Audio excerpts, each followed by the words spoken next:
جی آج ہم دیکھتے ہیں ازواجی زندگی کے اصول میں دوسرا پوائنٹ، کامیاب ازواجی زندگی کا اصول وہی ہے جو کامیاب انسانی زندگی کا اصول ہے. ٹھیک ہے، اپنی زندگی تو ہم نے رکھنی ہے سامنے، لیکن اپنی فل زندگی کو بھی سامنے رکھنا ہے، پھر آپ کو آسانی ہوتی ہے، تاکہ یہ نہ لگے کہ میں نے شادی کیا کر لی، میرے پہ ہی سارا کچھ اپلائی کیا جا رہا ہے. انسانی زندگی کے جو مسائل ہیں وہی ازواجی زندگی کے بھی مسائل ہیں. انسانی زندگی کو کامیاب بنانے کا جو طریقہ، ٹھیک اسی طرح طریقے کو اختیار کر کے ازواجی زندگی کو بھی کامیاب بنایا جا سکتا ہے. ہم کہتے نہیں فلاں کے ساتھ بڑے ہنس کے باتیں کرتے ہیں، گھر آتے منہ بن جاتا ہے، تو پتہ سمجھ آ رہی ہے نا فرق کیا ہے. فلاں کے لیے تو گاڑی کا دروازہ کھولتے ہیں، ہمارے لیے تو کبھی نہیں کھولا. فلاں کو تو سیٹ دیتے ہیں. یعنی جو باہر رویہ نا آپ کا عورت کے ساتھ احترام کا، وہ سب سے پہلے گھر میں ہے. جو بھی آپ کے معاملات آفس میں ہیں یا جاب میں ہیں یا کسی جگہ بھی ہیں، وہی معاملات آپ کے گھر میں ہیں. اپنے لیے بھی یہی سب رکھے نا. ہم سے بھی یہی کہا جاتا ہوگا کہ باہر دیکھے ہنسی نہیں بند ہوتی، اور باہر جانے کے لیے تیاری کپڑوں کی نہیں ختم ہوتی، اور گھر میں ان کی حالتیں دیکھیں. تو وہی رول ہوں گے جو ساری لائف پہ اپلائی ہوتے ہیں، وہی آپ کے ازواجی زندگی میں. فطرت کا ایک ہی قانون ہے، اور وہ دونوں ہی قسم کے مسائل کے لیے یکساں طور پہ قابل استعمال ہے. الگ الگ فطرت نے اصول نہیں بنائے کہ ازواجی زندگی کا الگ ہے اور باقی زندگی کا الگ ہے، دونوں کا ایک ہی اصول ہے. قرآن مجید میں بہت سی آیتیں ایسی ہیں جو بظاہر مردوں کو خطاب کرتی ہیں، مگر وہ عمومی طور پر سب کے لیے برابر ہیں. جیسے قرآن مجید میں بتایا گیا کہ خدا نے انسان کو مشقت میں پیدا کیا، البلد سورت کا 4 نمبر آیت ہے. اس قرآنی آیت میں بظاہر انسان کا لفظ ہے، مگر اس سے مراد کیا ہے؟ عورت بھی اور مرد بھی. اس کا مطلب کیا نکلتا ہے کہ عورت اور مرد دونوں کو اللہ نے ایک ایسی دنیا میں بسایا جہاں انہیں مشقتوں کے ماحول میں اپنی زندگی کا راستہ طے کرنا ہے. اگر مرد کہ جی میں زیادہ مشکل میں ہوں، یا عورت کہ میں زیادہ مشقت میں ہوں، اس بحث سے باہر نکلنا ہے. دونوں کی ہی بہت مشقتیں ہیں اور دونوں ہی پہ بہت سی ذمہ داریاں ڈالی گئی. اس آیت میں اللہ نے اپنے تخلیقی نقشے کو بتایا. اس کے مطابق موجودہ دنیا کا نظام اس طرح بنایا گیا کہ یہاں ہر عورت اور مرد کو ہر مشقت اور جدوجہد کے کورس سے گزرنا ہے. زندگی مشقت سے بھری ہوئی جدوجہد کا نام ہے. اس سے بچنا نہ کسی عورت کے لیے ممکن ہے اور نہ کسی مرد کے لیے. تو جس مشقت میں ڈلنا ہے اس کو حل کرنا آنا چاہیے نا. ہماری بچیوں کی شادیاں ہوتی ہیں تو ہم بچیوں کو الٹے سیدھے تو بہت کام بتا دیتے ہیں، اور آج کل تو بالکل ہی الٹے سیدھے کام بتائے جاتے ہیں. اپنی فٹنس کا خیال رکھنا، اپنا ویٹ نہ بڑھنے دینا، بیوٹی پارلر ضرور جانا، ہر مہینے فیشل ضرور کرنا. ٹھیک ہے، کوئی حرج نہیں، سب کچھ بتایا جاتا ہے. لیکن جو اس کی شخصیت کا نکھار تھا نا، جو اس کی سیرت کا نکھار تھا، جو اس کی زبان کا نکھار تھا، اخلاق کا، وہ مائیں نہیں بتاتی. ٹھیک ہے، کہ لہجہ کیسا ہو، اونچی آواز میں نہیں بولنا، جیرا نہیں کرنی، اڑنا نہیں، ضد نہیں لگانی، ہٹ دھرمی نہیں دکھانی، وہ نہیں. مجھے یاد ہے ہم جب پڑھ رہے تھے تو ایک خاتون نے کہا کہ بھئی مجھے میرے ہسبینڈ جب میں آتی ہوں پڑھنے تو بہت وہ مائنڈ کرتے ہیں، بعض اریٹیٹ ہوتے ہیں، بعض کی نیچر ہوتی ہے. تو ہماری استاذہ اللہ ان کو بہت بہترین اجر دے اس کا، انہوں نے کہا ماتا کوئی ایسی قیامت نہیں، گھر میں پڑھ لو جیسے بھی پڑھنا ہے. ایک ہفتہ گزرا تو پھر آ کے بیٹھی ہوئی تو پوچھا بھئی منع کیا تھا؟ کہتی ہے ایک دن تو وہ چپ رہے، دوسرے دن چپ رہے، تیسرے دن کہتے کیوں نہیں جا رہی ہو؟ خیر بند ہو گیا. کہتی میں نے کہا نہیں، میری ٹیچر کہتی ہے اگر آپ کے ہسبینڈ کو نہیں پسند تو کوئی قیامت نہیں ہے، آپ گھر میں پڑھ سکتے ہیں. اب اس کو شرمندگی کہ میری وجہ سے اس کا رک گیا. تو کہتے ہیں اچھا جاؤ. کتنی جلدی انسان نرم ہو جاتا ہے جب ہم اڑ جاتے ہیں نا. اب بچے بھی کہتے ہیں نا سو ماما دے دینا، پلیز دے دینا، تو ہم نرم ہونے لگ جاتے ہیں. اور اگر بچہ کہتا ہے میں لے کے چھوڑوں گا تو ہم مارنا شروع کر دیتے ہیں. تو کہنے کا مدعا صرف یہ ہے کہ اس کا طریقہ سکھائے نا بچوں کو بات کرنے کا. کسی سے بھی جاب جب آپ کو ملتی ہے تو ساتھ ایک پیپر ملتا ہے، یہ رولز ہیں، یہ یونیفارم پہننا ہے، اس طرح بولنا ہے. باس کے سامنے کبھی اونچا نہیں بولتا کوئی، کیونکہ رول ہے، کوئی برائی نہیں ہے اس میں، کوئی غلامی نہیں ہے، ایک زندگی کا اصول ہے نا. آپ جاب کر رہے ہیں تو یہ بھی تو آپ کی زندگی کا اصول ہونا چاہیے نا کہ آپ والد سے کیسے بات کریں، بھائیوں سے کیسے بات کریں، اور شوہر سے کیسے بات کریں. ٹھیک ہے. حقیقت یہ ہے کہ زندگی مسائل کا نام ہے. جب چیز سمجھ آ جائے گی نا، اور یہ بھی یاد رکھیے کہ مسائل کو حل کرنے کا نام نہیں ہے، مسائل کے ساتھ نبھا کرنے کا نام زندگی ہے. ازل سے یہ مسائل ہے، ساس بہو کا جھگڑا نہیں ختم ہوا، نہیں ہوا، نند اور بھابھیوں کے جھگڑے نہیں ختم ہوئے. اصل کامیاب عورت کون ہے؟ جس نے ان مسائل کے ساتھ نبھا کیا، جس نے اپنی مدر ان لا کو اسی طرح ایکسپٹ کیا جیسے کہ ان کی نیچر تھی، دیکھا کہ اس کے ساتھ بہترین صورت نبھا کی کیسی ہے تو اچھی بہو کہلائی. جس کو اپنی نندوں کے ساتھ یا اپنے شوہر کے ساتھ مسائل کے ساتھ نبھا کرنے کا طریقہ آ گیا، وہ کامیاب عورت ہے. مسائل ختم تو نہیں ہوئے. مسئلہ زندگی کا ایک ایسا لازمی حصہ ہے جس کو اس سے جدا نہیں کیا جا سکتا. تو کوئی عورت یا مرد جب ایک دوسرے کے ساتھ وابستہ ہو کر ازواجی زندگی کا آغاز کرتے ہیں تو عین اسی وقت ان کے درمیان مسائل کا بھی آغاز ہو جاتا ہے. بے مسئلہ ازواجی زندگی اس دنیا میں سرے سے ممکن ہی نہیں. پھر اس مسئلے کا حل کیا ہے؟ وہ کون سا فارمولہ ہے جس کے ذریعے ازواجی زندگی کو پرسکون اور خوشگوار بنایا جاتا ہے؟ وہ فارمولہ صرف اور صرف ایک ہے، اور وہ ہے ایڈجسٹمنٹ.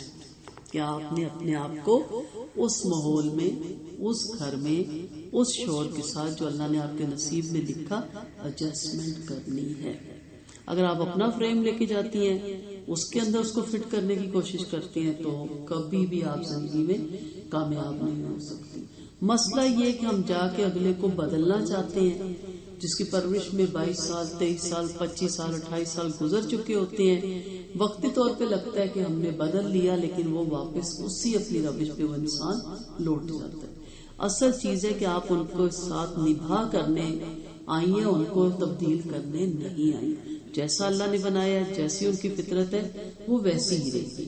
تو پہلا اصول ہمارا تھا کہ آخرت کو سامنے رکھے، اور دوسرا اصول ہمارا کیا ہے؟ ایڈجسٹمنٹ. ہم نے اس ماحول میں اس مسائل کے ساتھ ایڈجسٹمنٹ کرنا. اور یہ بچیوں کو خاص طور پہ آپ بتائیں، کیونکہ بہت فرق ہوتا ہے ماں باپ کے ماحول کا یا پھر فرینڈز کے ماحول میں. بہت ہوتا ہے جب ہم اپنی فرینڈز کو دیکھتے ہیں تو ہمیں بڑا فیل ہوتا ہے، اور ہمیں اندر کے حالات نہیں پتا ہوتے. ہم ظاہری چیز دیکھ کے کہتے ہیں دیکھو نا وہ کتنی لکی ہے، لیکن میں بد نصیب.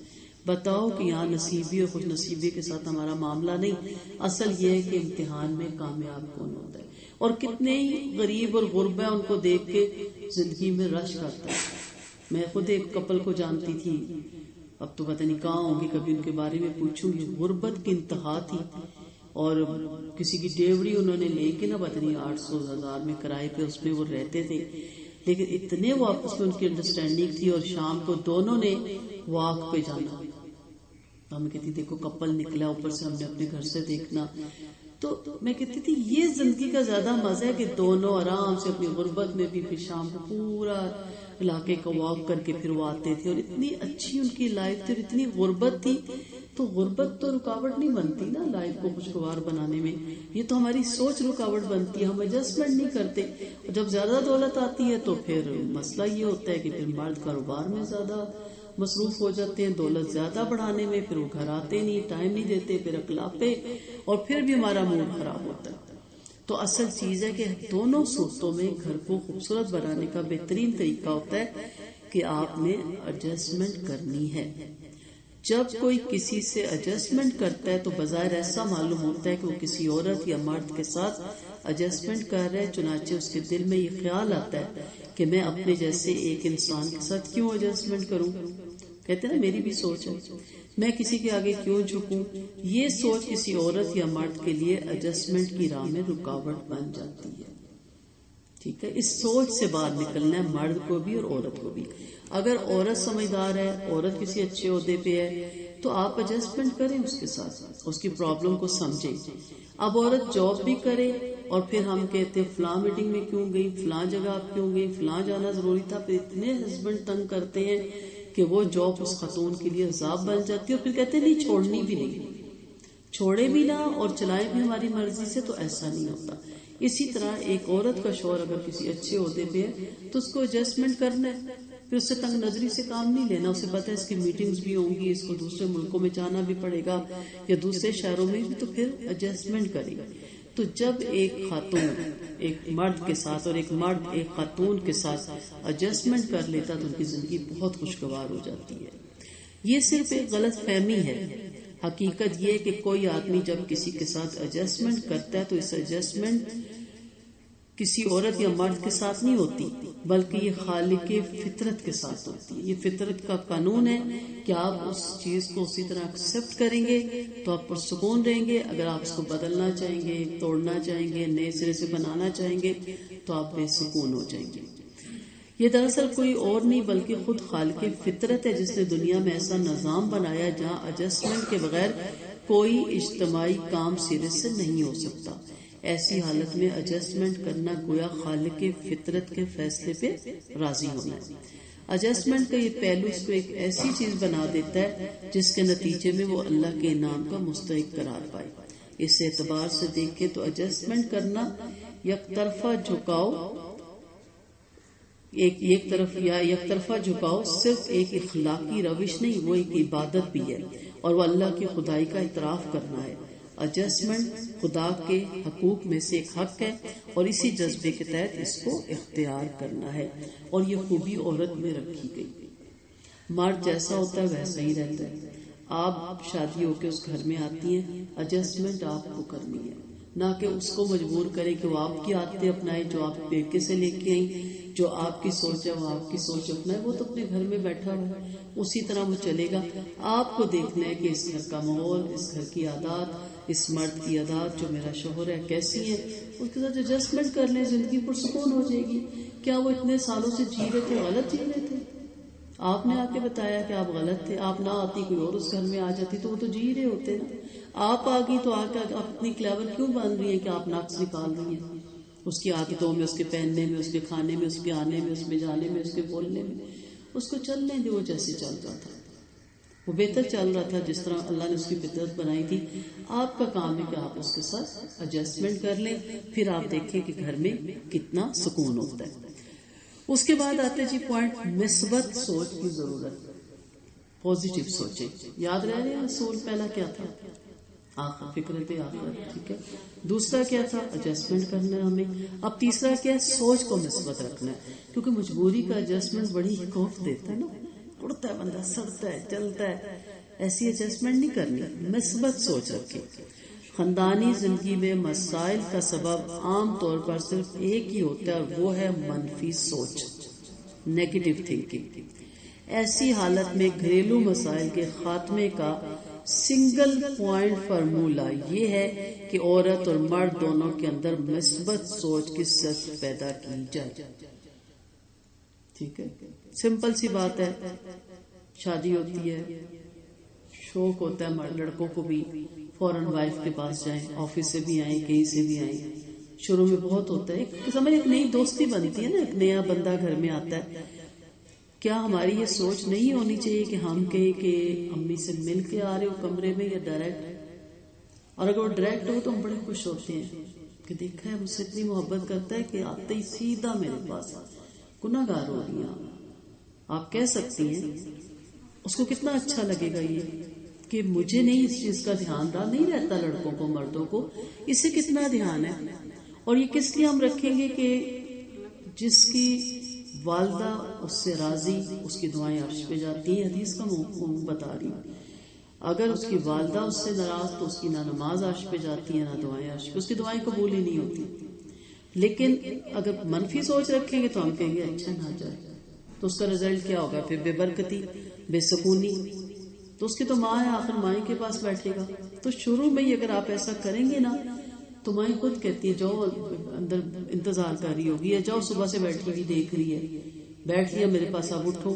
پھر ماؤں کو بھی دکھ ہوتا ہے اگر نہ آ کے پاس بیٹھے تو. ٹھیک ہے. دوسرے شہر میں آپ رہتے ہیں، پوچھو کال کی نہیں کی، کیوں نہیں کی، کیوں نہیں امی کو کال کی. ہو سکتا ہے وہ آفس سے 10 دفعہ کر چکا ہو، آپ کے ڈر کے مارے آپ کے سامنے نہ کرتا. آپ کا تو کام بنتا ہے نا، خود ملائیں، خود ملا کے بات کر کے ہاتھ میں پکڑائیں. یہ چیزیں جو ہوتی ہیں نا مثبت سوچ ہوتی ہے. آپ کا دل چاہتا ہے نا امی سے بات کری، کتنے دن ہو گئے، دھیان امیوں میں ہی رہتا ہے شادی کے بعد بھی. لیکن دوسرے کے بارے میں ہم کیا سوچتے ہیں کہ اس کا دھیان امی کے بارے میں نہ ہو. اسی طرح دیکھیں آپ، کتنا دل کرتا ہے میکے جانے کا. نندے آئے یہ تو ادھر ہی آتی رہتی ہیں، انہیں تو اور کوئی کام ہی نہیں. ایک تو جیسے ویکینڈ آتا ہے بچے اٹھائے ادھر آ جاتی ہیں. جب ہم ایسے رویے کرتے ہیں وہ آہستہ آہستہ پیچھے ہٹ جاتی ہے. پھر ہمیں بھی ایسا رویہ سامنا آتا ہے, ہمیں بھی ایک وقت آتا ہے, ہمارے بھائیوں کی بھی شادیاں ہوتی ہیں, پھر جو بویا ہوتا ہے ہم بھی کاٹتے ہیں, پھر فیل ہوتا ہے کہ کیسا لگتا ہے کہ جب ماں باپ کے گھر آؤ اور آگے کوئی منہ کھلائے, منہ بنائے اور موڈ آف کرے تو کیسی فیلنگ ہوتی ہے. اگر آپ کا مثبت رویہ ہوگا آپ خود بلائیں گی, کال کریں گی, بہت دل خوش ہوتا ہے. بہنوں کا بھوکی نہیں ہوتی, وہ اپنے گھروں میں سیٹل ہوتی ہیں. وہ بھائی بلائے انہیں اتنی خوشی نہیں ہوتی, رشتہ فطری عمل ہے, پتہ ہمیں بوری لگ ہی نہیں سکتی. بھابیاں بلائیں تو بہت خوش ہوتی ہیں کہ کتنی ہمیں ہماری فکر کرتی ہے. انہوں نے آنا تو ویسے بھی ہے, ویکینڈ پہ آنا ہے یا چھٹیاں گزارنے آنا ہے. اگر آپ کال کر کے بلا لیں گی تو آپ کو کیا ملے گا؟ ثواب, اجر ملے گا, خوشی ہوگی. تو ثواب کو مت گوائیں. ہمیشہ پازیٹیو سوچیں گے نا, آپ دیکھیں گے کہ وہ آپ کی بہنوں کی طرح ہو جائیں گی. آپ کو بلکہ اچھا لگے گا. آپ کی سٹارٹ میں انڈرسٹینڈنگ ہو جائے تو پھر ساری زندگی آپ ان کو ڈانٹے بھی نا تو وہ کہتی ہیں ایسے غصے میں ڈانٹتی ہے لیکن ہم سے بہت محبت کرتی ہے. لیکن اگر شروع میں آپ نے غلطیاں کر دی, بعد میں آپ سونے کی بھی بن کے آ گئی نا, تو کہیں گے اب لبادہ اوڑی, ہم اسے جانتے ہیں کہ کیا ہے. اس لیے مثبت سوچ ہر دفعہ, حقیقت میں مثبت سوچ, لبادہ اوڑ کے نہیں, خالی بیوقوف بنانے کے لیے نہیں. یہ بہترین فارمولہ ہے. مثبت سوچ کسی عورت یا مرد کو اونچی سوچ والا بناتی ہے, یعنی ہمیشہ اچھا سوچتا ہے اور اونچا سوچتا ہے. اور جن لوگوں کے اندر اونچی سوچ آ جائے وہ اپنے آپ چھوٹی چھوٹی باتوں میں الجھنا چھوڑ دیتے ہیں. وہ یہ کھا گی, وہ یہ لے گی, وہ یہ پہن گی, وہ میرا تھا, یہ اس کا تھا, اس سے باہر نکلے. میں نے بچیوں کو دیکھا ہے کہ جہیز کے برتن ہی نہیں کھولتی, اپنا گھر ہوگا تو کھولیں گے. پتہ ہے ہمیں کل کا ہمیں نہیں پتا. کتنی ایسی بچیاں میرے جاننے والی اللہ نے جنت الفردوس میں جگہ دی, ان کی ڈیتھ ہو گئی, ان کے برتن بند پڑے رہے, ان کی سوتنوں نے آ کے کھولے. کل بھی میں کسی کی بات کر رہی تھی, کس قدر ڈبوں کے اس نے بھر بھر کے سامان. اور میرے والد کو کہا کہ گھر خریدتے, پراپرٹی ڈیلر تھے, کافی نام تھا ان کا پنڈی میں, تو گھر خرید دیا. ساتھ ہی اس کے گردے فیل ہوئے, بھائی نے گردہ بھی دیا لیکن اس کی زندگی نہیں بچی, وہ فوت ہو گئی. پھر اس کے میاں نے کچھ دن گزرنے کے بعد اجازت لے کے دوسری شادی کی. ظاہر ہے وہ اس گھر میں لے کے گیا, نئے میں شفٹ ہونا تھا, اس نے بیوی کو بھی لے کے, اور اس کے کمرے میں تمام سامان ڈبوں سمیت بند پڑا تھا جو وہ باہر سے بیچتی تھی. کھولا کس نے؟ سوتن نے. تو ہماری جو تربیت کی گئی نا, اپنی میں باتیں زیادہ نہیں بتاتی, اس چیز سے بہت دور رکھا والدہ نے کہ ان کو الماریوں میں چھپاؤ, تو ادھر گھسیڑو, تو ادھر سے نکالو, کسی کو استعمال نہ کرنے دو. اوپن, ہر چیز اوپن. اور جب اوپن کرو تو اللہ اتنی دیتا ہے کہ انسان سنبھال نہیں سکتا. تو یہ کیا بات ہے, اپنی چمچیاں سنبھالتی رہتی ہیں لڑکیاں, بڑی کوفت ہوتی ہے.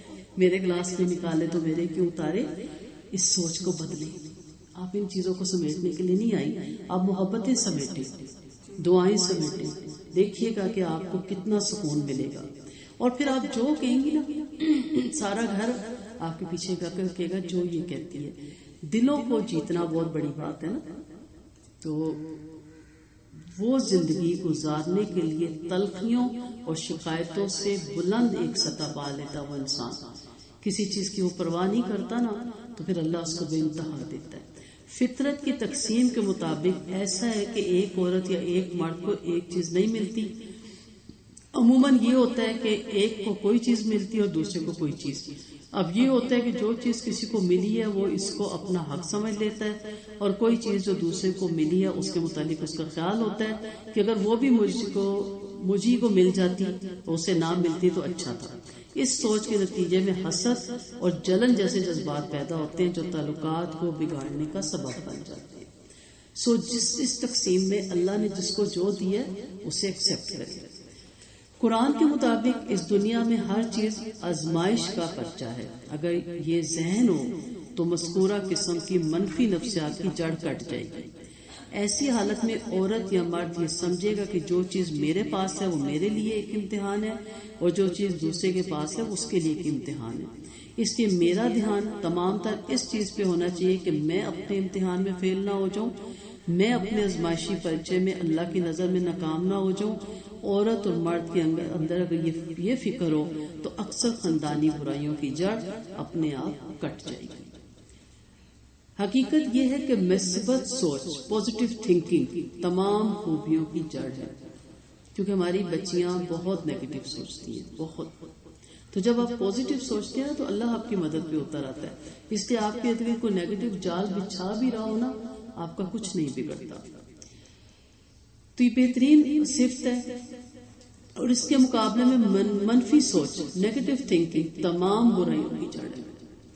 تاہم یہ سادہ معنوں میں صرف ایک اخلاقی روش کی بات نہیں، ایک مومن کے ایمان کی پہچان ہے کہ ہمیشہ اچھا سوچنا. اچھی سوچیں بہت بہترین عادت ہوتی ہے، اور سب کے لیے اچھا سوچنا، صرف اپنی والدہ، اپنی بہنوں یا اپنے بھائیوں کے لیے نہیں. جس جگہ آپ بیاہ کے آئی ہیں وہاں کے لیے بھی اچھا سوچنا. ادھر تو ہر کوئی اچھا سوچتا ہے، برا تو کوئی نہیں سوچتا، پھر ادھر آ کے کیوں نہیں اچھا سوچتا. مومن وہ ہے جو اللہ کو معرفت کے درجے پہ پالے، جس کو اللہ تعالیٰ کی دریافت ہو جائے. ایسے انسان کی پہچان یہ ہے کہ اس کے اندر بہترین اخلاق کا مزاج آ جاتا ہے. مثبت طرز فکر اس کی غذا بن جاتی ہے. اس کے مقابلے میں منفی طرز فکر کو اس کی روح قبول نہیں کرتی.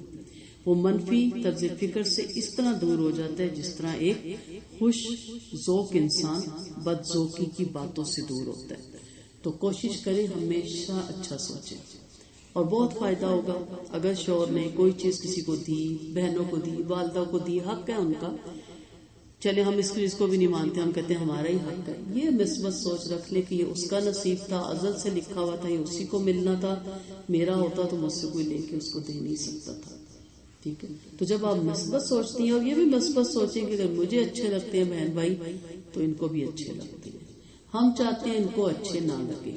یہ حقیقت میں بتا رہی ہوں، جو میرا خواتین سے معاملہ ہوتا ہے، مسائل پوچھتی ہیں تو میں کوئی انہیں وظیفے بعد میں بتاتی ہوں، کیونکہ ان کا تو بڑا اجر ہے، یعنی بہت اچھا رزلٹ ہے دعاؤں کا. لیکن اس سے پہلے ٹپس بتاتی ہوں کہ اگر آپ کو سکون چاہیے، اگر آپ کو گھر میں آرام چاہیے تو یہ کام کریں. میرے اپنے ایک جاننے والوں میں بہت پرابلم جب کھڑی ہوئی تو ان کی سسٹر نے ایک ہی بات کی. انہوں نے کہا اپنے میکے کے ساروں کو بلاتی ہو، کبھی کھانے پہ، کبھی کس پہ، اور اس کے گھر والوں کو سب کو دور کر دیا. لڑ لڑ کے، جھگڑ کے، گالی گلوچ کر کے انسان پیچھے ہٹ جاتا ہے. پھر کیا کرے؟ اگر ایسی بد زبان عورت آ جائے تو انسان کہتا ہے اس کا گھر تو نہیں اجاڑنا، چلے بچوں کے ساتھ خوش رہے. تو اس نے کہا نہ اس کی بہنیں آتی ہیں، نہ اس کے بھائی آتے ہیں، نہ بھانجیاں بھتیجے آتی ہیں. اب اس کا رزلٹ کیا ہوا؟ اب اس کے اندر، اس کے میاں کے اندر آہستہ آہستہ غصہ. اب وہ کہہ نہیں رہا لیکن اس کو دکھ تو ہوتا تھا کہ ہر خوشی کے موقع پہ میرا کوئی نہیں آتا. وہ اس کا کیا رزلٹ ہوا؟ جھگڑوں میں شفٹ ہو گیا رزلٹ. بات پہ وہ غصہ نکالے. پھر بہن کو جب فون کر کے بار بتایا تو اس نے کہا سامنے نظر آ رہا ہے کہ تم نے اس کے سارے رشتہ دار کاٹ دیے اور ادھر سارے. اس نے پھر دوبارہ ساروں کو واپس بلایا. ٹائم لگا، ظاہر کوئی ایکسپٹ نہیں کر رہا تھا، لیکن پھر وہ آج بھی اس بات کو دہراتی ہے کہ میری بہن نے مجھے اتنا اچھا مشورہ دیا کہ اس کے گھر میں بعد میرے گھر میں سکون ہو گیا. اور کہتی میں نے واضح فرق محسوس کیا ہے کہ جب ان کے بہن بھائی آتے ہیں تو ان کی آنکھوں میں بہت چمک ہوتی ہے. تو میں نے کہا پھر اپنی بھی آنکھیں کبھی دیکھا کرو کہ تم کتنی خوش ہوتی ہو. تو یہ حقیقت ہے، اس کو ایکسپٹ کریں. ایڈجسٹمنٹ کے اصول کے بعد ہمیشہ مثبت سوچ رکھیں، خود بلائیں، خود انوائٹ کریں، اچھا سوچیں. اچھا سوچیں گے تو کل کائنات آپ کے ساتھ آپ کی مدد میں اتر آئیں گی. نیگیٹو سوچیں گے تو پھر شیطان ہی آپ کے ساتھ ہوگا جو نیگیٹو باتیں آپ کو آگے بتائے گا. انشاءاللہ کافی آگے بھی کچھ پوائنٹ ہے، ڈیفرنٹ ہے عام باتوں سے زندگی رہی. تو پھر اگلے لیکچر میں ہم اگلے جو سے ہیں وہ پوائنٹ ڈسکس کریں گے.